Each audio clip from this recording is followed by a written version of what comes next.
Would you be interested to have a foreigner boyfriend? Yeah, of course. I have lots of foreigner friends. I want to know them. You want to know them? Yes. If you show me your Facebook on the camera, it's gonna I'll tell you be my Facebook. lots of men will add you. It's okay. So show your Facebook. I will show your Facebook on YouTube. I feel like there's always been a stigma towards people, especially women, who look for an AFAM or purposefully make it their, their goal to really marry one. And that is not to say that the stigma is necessarily bad. There's a lot of nuance to it. I think it's just a little misdirected because the shame is often put on the women. They're judged for being gold diggers or promiscuous. There's always jokes about their social status getting raised. Like, congratulations! Isang Pinay na naman ang umahon sa kahirapan. Isa kang tunay na bayani. Magbuhay ang Pinay! Magbuhay! And while those things are kind of funny, and I love to participate in those jokes because they're fucking hilarious. Why the fuck not? I only mean them satirically because I know I don't actually ever see other women as plain gold diggers or any of that demeaning stuff most of the time. I'm pretty well aware of the societal implications and failure that the joke points at, I don't mean it in a way like, oh, you were just like a little Filipino and now you have plus points for bagging a white man, because I think that white men are inherently more respectable. In fact, researching this topic just grossed me out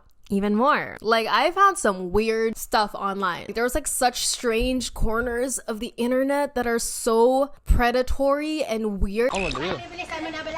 You're so skinny. What are you gonna do later? Nothing. I have Rachel. Like, there's Filipino baiting. Like, I know about Filipino baiting, like there's definitely some known Filipino baiters out there, but I found some stuff. Okay, there's like content creators out there with like their YouTube titles are literally like, oh my god, she looks way too young to be inviting me to her hut. Like, that's a corn title, and I hate to use corn because I know that I have to censor myself. Okay, that's a corn title, and like people make it seem like the word gold digger, close parentheses, women in poverty, is somehow in more power and has more to take advantage from a rich white man. Let's think about that. The wonderful, beautiful podcast. There's construction noise right now. I'm sorry, I need to acknowledge it. I'm so overstimulated. I try not to use the word overstimulated too much because I don't want...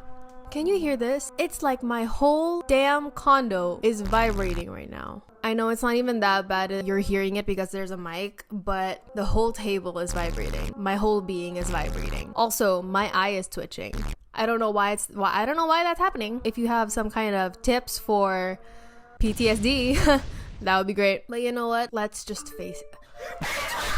If you're hearing construction noise throughout this video, there's nothing I can do about it. So I apologize. Hopefully you have bigger problems in the world instead of whining about it, because I'm trying to suck it up. I'm the one who's suffering, actually, not you.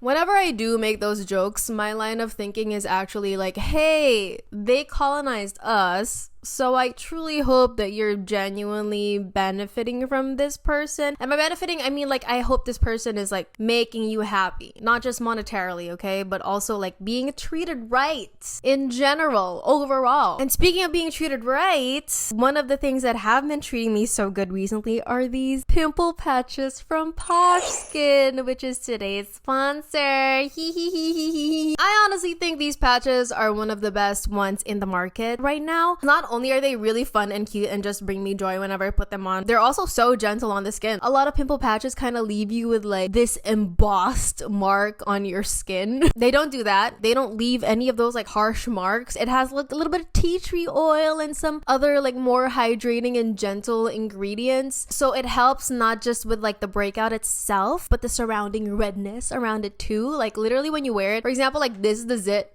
This is it, and everything around it is red. The red is not there anymore. I also got some messages from you guys saying how much you enjoyed them, so definitely go give them a try. If you're in need of a replenishing of your skincare pantry, go use my discount code notangel for literally 20% off on your next order. Links will also be in the description. Thank you, Poshkin. That being said, some disclaimers and reminders. I am not a lawyer, psychologist, journalist, sociologist, nor historian. I am just a random feminist on the internet, okay? okay, with a communication arts degree and internet connection, who did her best to gather reliable sources and curated them with my own opinions and biases. With that, as you should with literally every piece of information that you gather from the internet, please be responsible and critical. Only you can decide what your opinion is, not a gorgeous podcaster on YouTube. That being said, what the even heck is an AFAM? AFAM came from the term a foreigner assigned in Manila, which essentially pertains to expats or a person who lives in a country other than their native country. And in this case, it's Filipinos. It's like more of like a Filipino culture type of term. Now, I think it kind of just means a foreigner around Manila, or like any foreigner for that matter, not even just in Manila. So it's kind of like a general term, but it is often associated with a foreigner who is in a relationship with a Filipino, or they like kind of see them as a prospect in terms of a relationship. There's also a similar term called LBH, which stands for loser back home. I don't know if it started from White Lotus, but I think it was from White Lotus that I first learned about the term. I don't know if other countries use that term. Yeah, you'll notice a lot of bald white guys in Thailand. Yeah. The locals call them LBHs, losers back home.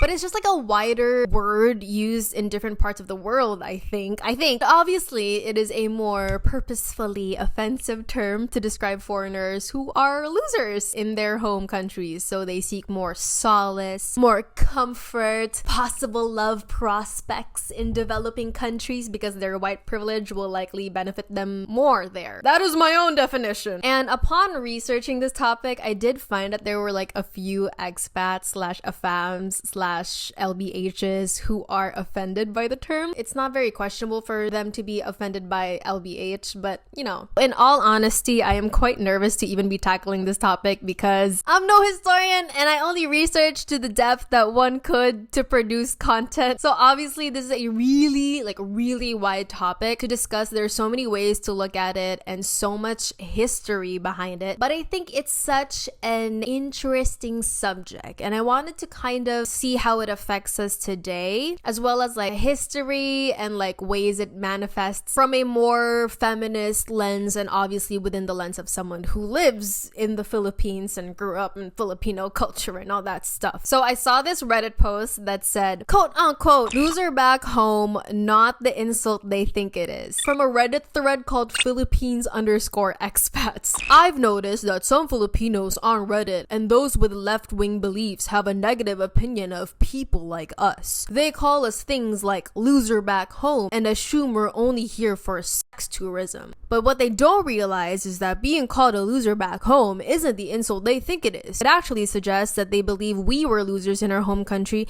but we're winners here in the Philippines. In a way, you're saying that everyone else in the Philippines is a loser compared to us from the West because they consider the Philippines to be low class.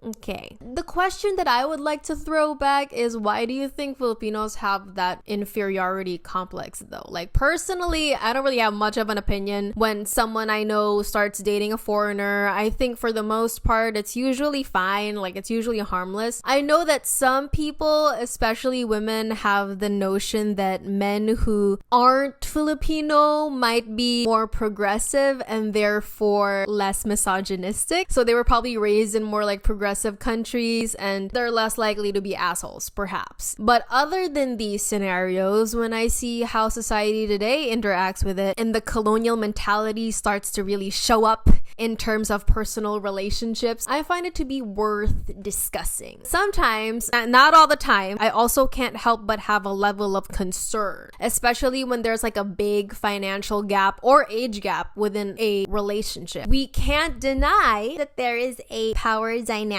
going on here, not just with the typical heterosexuality of it all, if it's a heterosexual relationship, but also because race and money and age also play a role in it. White people do have privilege. You can argue if you want to. You can argue in the comments. I love when the most basic becomes like such an argument in the comments. But anyways, Americans colonized the Philippines and it affects us to this day. The US support for the Philippines was fueled by American self-interest rather than a genuine desire to aid the Filipinos in their quest for independence. After its victory over Spain, the US broke its promise and planned to set up the Philippines up for annexation. The United States originally portrayed its colonization of the Philippines as a mission of benevolent assimilation. The US claimed to have a duty to bring its superior political, economic, and cultural values to the Philippines, promising to modernize and improve their lives with education, infrastructure, and other amenities. However, this policy was often used to mask their true intentions of imperialism. The escalating conflict between the United States and the Philippines sparked a full-blown war, which American leaders peculiarly called the Philippine Insurrection.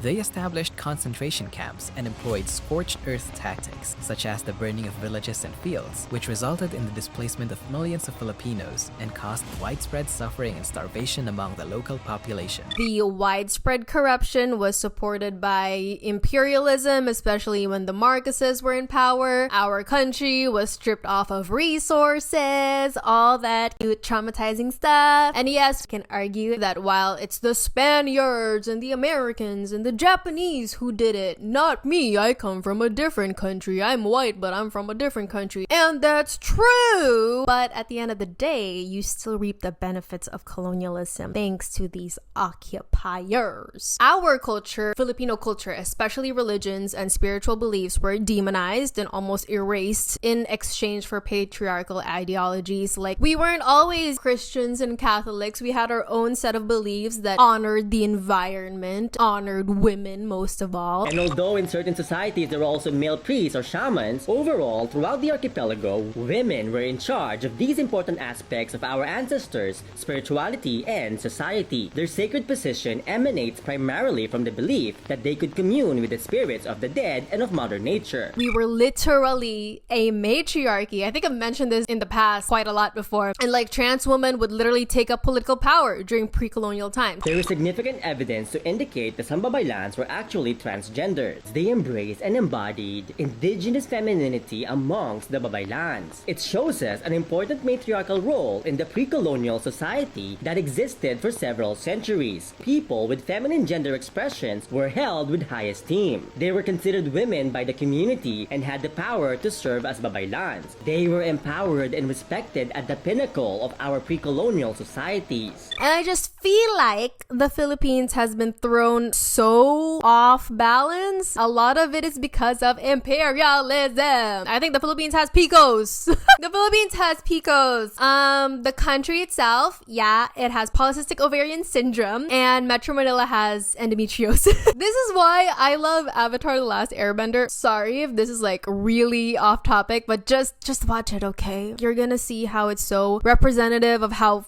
up colonization is. Like, you're gonna be like, is this fucking play about us? And yes, this fucking play is about you. But anyways, basically colonization equals bad. There might be a little bit of good, but you know, it's mostly bad. And if some white man is watching this and is trying to convince you otherwise, they're wrong! Just open a book. Open a damn history book. Not an American one. That's propaganda. Open a damn 3rd grade Hekasi book. That's where you get the real information. And learn a thing or two. Okay? Okay. This doesn't just go out to white people, by the way. Multiple countries colonized us, but foreigners in general, especially those who are from richer countries, aren't necessarily oppressed here. In fact, it has become almost aspirational for someone to be with a foreigner. Comments on the Reddit thread would even say that people who criticize this phenomenon are just quote-unquote jealous. AFAMs in general, no matter what race, are pretty glorified around here. From our beauty standards to our culture and language and even money-wise. And I think chalking it up to jealousy just minimizes the frustration that comes from a system that has truly disadvantaged natives in the Philippines. And generally speaking, in a actual interracial relationship between a Filipina and an AFAM, the Filipina will always be at a disadvantage, okay? Let's also not forget that there have been several crimes against Filipinas who are in relationships with these men. For example, Jennifer Laude, she was a trans woman who got drowned to death by her partner, who is like some military man. His last name is Pemberton. Or Marvel Facturan, who was killed by her Slovenian husband, to name a few. And you know, the other unreported ones because they weren't perfect victims. This, of course, I have to put this disclaimer out there. This, of course, is not me trying to say that all AFAMs are wife beaters and violent. Like, no, that's literally not what I'm trying to say at all. What I am trying to say is that there is an undeniable tendency for these people to target Filipinas because they're well aware of the power they have over them. Oh, I earn in dollars. These poor Filipinas, they're gonna feel so obligated to serve me and my needs because I'm able to fulfill their financial needs. Financial abuse, by the way, isn't just about like taking money from someone else, but it can also be like the deliberate action of forcing a woman not to work or manipulating your partner into financially depending on you so you continue to be more dominant in the relationship. You can also kind of see that in multiple examples. Like one of the things that were discussed during not an AFAM or Filipina couple, but like that whole Amber Heard and the Johnny Depp thing, you know, like telling her not to work, not to do this and that. Like having money equals freedom. And so that's also a way to be manipulated and abused, is for you to have no freedom in that sense. Bottom line is, these aren't new concepts. It's a form of domestic abuse, and some might even call it quote-unquote intimate colonization or colonial/imperial domesticity. And it's not just applicable, of course, in AFAM culture, but with most heterosexual relationships in general. I read this quote that was like, I'm probably butchering this by the way, but it's like, always make sure that you have money or you always have work or something, because when you marry, the moment he swings at you, you need an escape. And if you only depend on him financially, what are you going to use to pay the lawyers? Of course you need an escape. You need a divorce. There's no divorce here in the Philippines. You need like an annulment, okay? And how are you going to do all that with no money, right? That's not a direct quote. I don't know where I read it from, probably butchered it, but whatever. It's not the exact words that stuck with me, okay? It's the message. Also, sex tourism is a big issue as well. I mean, it's pretty obvious what that is. It kind of like, the word kind of just speaks for itself, but sex tourism is the practice of like traveling to foreign countries, often poorer ones, with the intention of engaging in sex. You should know how they talk about these Filipinas. It's disgusting. I watched this really good film before. It's called Gasping for Air. That's what it was called. Where you also kind of see young children, quote unquote, giving everything up so that they can earn money from these sex tourists and feed their families. And the reason why they're that poor anyway is, again, back to colonialism and imperialism. Also capitalism and feudalism too, but that's a different topic. Places like Olongapo, Angeles City, and a few other places, these are like where the Philippines is known for sex tourism in a way. And it gets me thinking, like, is this also a thing in other countries? Do the countries who didn't suffer from colonialism have these? I don't know. It's crazy because not only are you stripped from natural resources, but your entire being, your women and children, your spirit is also commodified. I once read this book for my Filipino class, and I only read it because I had to make a book report on it. But it's called GAPO by Lualhati Bautista, R.I.P. Diva. It's about a GI baby and how different characters living in Olongapo form their goals and interact with the world, given that they live near an American military base. It was quite an awakening, not gonna lie. As a kid, like, I think I always somewhat saw the advantages of looking foreign, or at least being light-skinned, how it was preferred all throughout my life. Like, I used to think I was like, I wish I was mixed race because then I could just automatically be a model in the Philippines. But I also learned from my mixed race friends, and by mixed race friends I mean one friend, and that's Rian. Rian, if you're watching, hey. say that being mixed comes with its own struggle. That can feel quite isolating. Like when you're in the Philippines, you're not Filipino enough. When you're in Europe or some other country, you're not white enough. I think it's also a struggle that a lot of immigrant children feel, and I think that's not something parents necessarily think about. Like they just think my American features and her Filipino features are gonna mix so well together. Meanwhile, the opposite can be said for those who are mixed with black features. They were born into a country that has extreme colorism. Let's say they were born in the Philippines, right? There's extreme colorism here in the Philippines, and they face like a very unique kind of racism too. Nung nasa elementary ako, hindi ako pinapayagan sumali sa parties o kaya sa contest, sa mga games. Kasi nga sa kulay ko, sa ayos ng buhok ko. Pangit naman ako eh. And it's not just that, like sometimes they don't even plan on staying with the Filipinas, they impregnate. Anytime there's any military presence stationed at one point, they are human beings. They're going to get their biological urges. Children get left behind.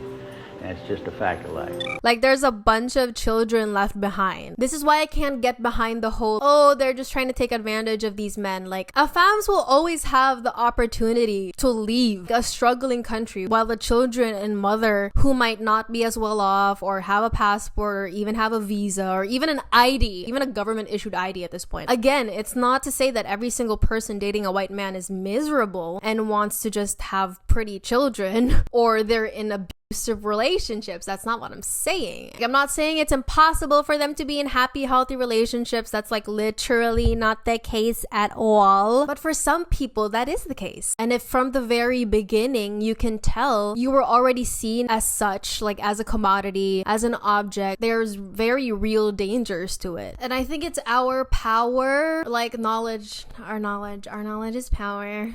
It's our power as women to really educate ourselves and protect ourselves and recognize these patterns or recognize when this is happening, early signs, so that we can just like stop it at its tracks. Let's not entertain this idea anymore when we know that there are some situations where it's quite blatant that there's no real love here. It's just so important to be vigilant. And I watched 90 Day Fiance, okay? And by watch, I mean I only watched episodes where the Filipinos are in. Yes. The ethics of the show is questionable, okay? I think I need to put that out there. It's literally making money from these women and these weird relationships. And I read a bunch of stuff where they said that they don't really pay the people who are on there like a fair amount or like their deserved fees, but I don't know that, okay? Don't quote me. I'm not sure on that. But I just wanted to use some baddies as an example, okay? First of all, we have Rosemary Vega and No Neck Ed. No Neck Ed is not the baddie in this situation. The baddie is Rosemary Vega. She's iconic, a cultural phenomenon. She literally said, "Bangit mo." I love you. Bangit mo. That's a diva. That's a Filipino diva. Huh? Oh god, their season, their episodes. It was so satisfying to see like a rich white man whose photography is ugly as hell live the life that she lives. Are those chicken? Yeah, these are chicken. There's chicken. It's just so satisfying. What do you mean you've never had a tabo shower?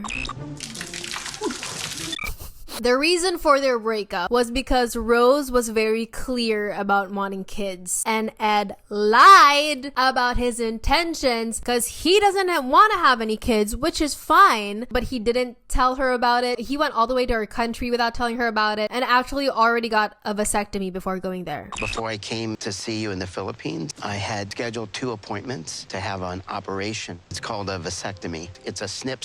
He went all the way to the Philippines, packed his suitcase, and also packed with him a big fat lie. Oh, by the way, and he also waited till he could sleep with her before actually telling her and admitting it to her. Why you not tell me last night? Yeah, I want kid because that's my dream. I told Ed so many times I want baby. Why you not tell me the truth? You not want a baby. What do you mean? Why you not tell me first before you come here? I don't know if I need to stress this, but the decision of kids is not like picking an ice cream flavor. That's not how it works. It's a very serious decision. If somebody somebody doesn't want kids, they're very adamant about not wanting kids. And if somebody wants kids, they will do what they have in their power. They will heal their PCOS and all that stuff. They'll do everything in order for them to have kids. That's a huge misalignment, okay? And common arguments are gonna be like, well, she's probably with him for his money anyway. There's no way she actually loves him. T. They really looked at No Neck Ed and said, yeah, there's no way she would love him. And let's say that's true. Okay, let's say that's true. Why do you think he loves her? Is it because of her personality, her ambition, goals? Well, probably not her goals or her ambition, because she obviously she wanted a child. So like her talent, her knowledge, her intelligence. I wonder why he wants her. I'll give you a few seconds to think.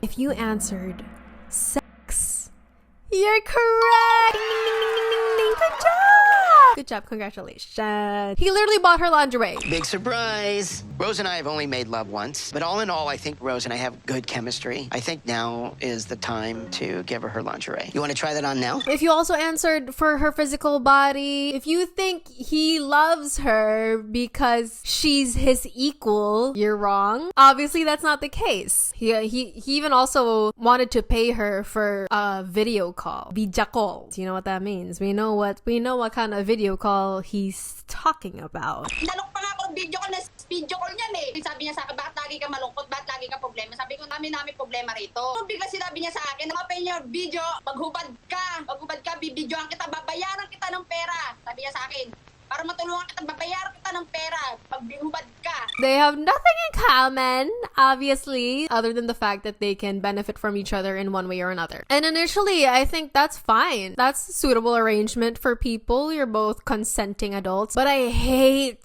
when only women get the short end of the stick sometimes. Second case study, we have Faith and Loren, another underrated diva. Again, by diva, I mean Faith, not Loren. And I think their episodes are really so interesting. If you haven't watched even a single clip of Faith and Loren, I urge you, even look it up on TikTok right now. Please, please, please. I guarantee you'll find something insane in one of those clips. Their episodes are so interesting, and it is such a blatant display of a white man using a trans brown woman. Because for very, very obvious reasons, which I will be discussing in a few, he will be benefiting way more than Faith ever will. Like Loren, oh my god, I don't have my rings. Sorry guys, I took a piss. Loren used up all his money, and I mean all his money. We'll get into it.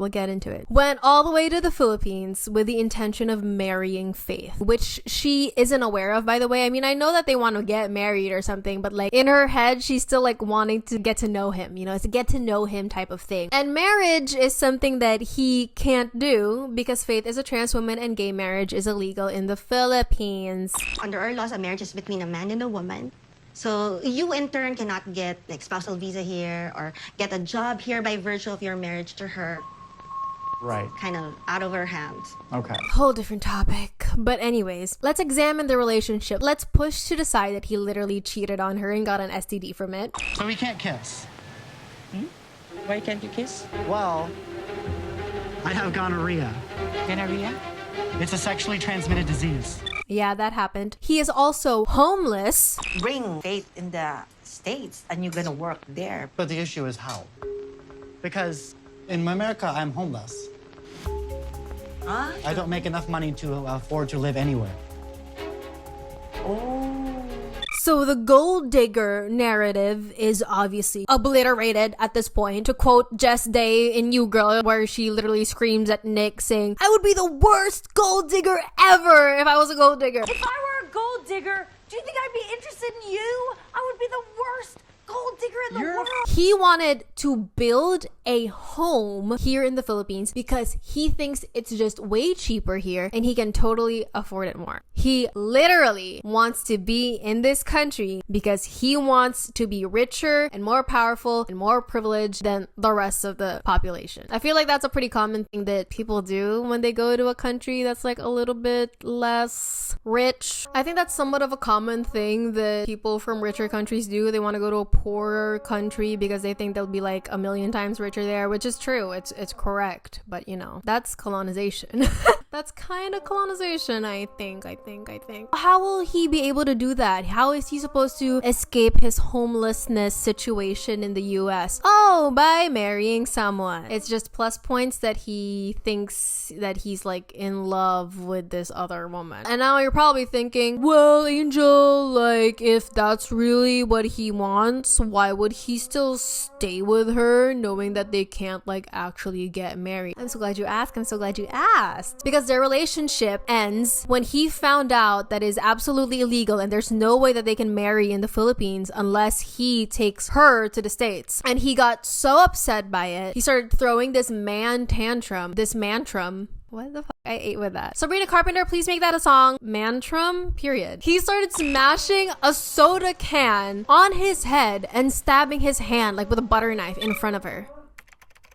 You fucking weirdo. It's giving those like, you know, those weirdo kids who pretend to be possessed in the middle of class or something. On a serious note, violence or anything that could remotely allude to that is no joke to women, one, especially trans women in the Philippines. She's already a trans woman and she's from the Philippines. She's a woman, she's trans, she's from the Philippines. That's a triple threat.